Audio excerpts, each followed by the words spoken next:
að því við erum nú að tala sko stóra playera einstaklinga á markaðnum, við aðeins að velta fyrir okkur hvað Róbert Westman að gera. Núna, það var mjög athyglisverð ummæli sem að lét hafa eftir sér að Alvotech eitt og sér gæti orðið fjórða stóðin undir íslenska hagkerfinu.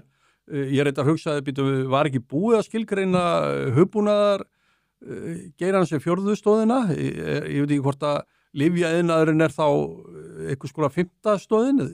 En þetta voru sannarlega athyglisverð ummæli og við höfum nú verið aðeins að tala hér Alvotech og ég held ég hef nú sagt það hér daginn að ég hef alveg heyrt það að sko framleiðslu geta félagsins og afköst séu mjög eftir þetta verð, þannig að það getur verið að sé bara ágætt innistæða fyrir þessu hjá Róbert. Róbert nú svona maður sem á sér eftir þetta verða fortíð og það alltaf eitthvað að gerast í kringum hann, en þetta voru sannarlega athyglisverð ummæli.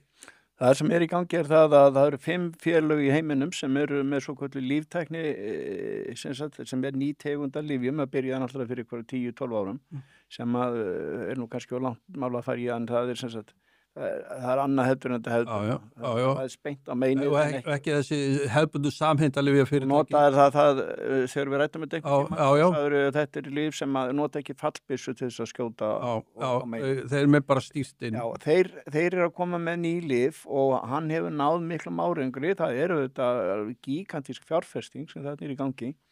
En ef hann tekst vel til núna með þessi lyf sem allt bendi til, að þá hann að ræða það sem fjórða stóðin bara að þetta sé slík útflutningsvara og þetta sé slík stóð fyrir íslenskt hagkerfi og kallar það fjórðu stóðuna.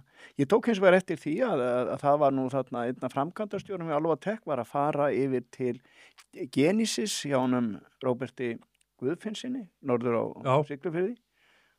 Svo hefur maður líka tekið eftir því og heyrt að það er mjög mikið vinnuálag hefur maður heyrt á starfsmönnum Alvotech. Þannig að þetta mjög svona heyrst mjög mikið á fólkinu. Það athyglisvert að þarna sé framkvæmdastjóri að fara.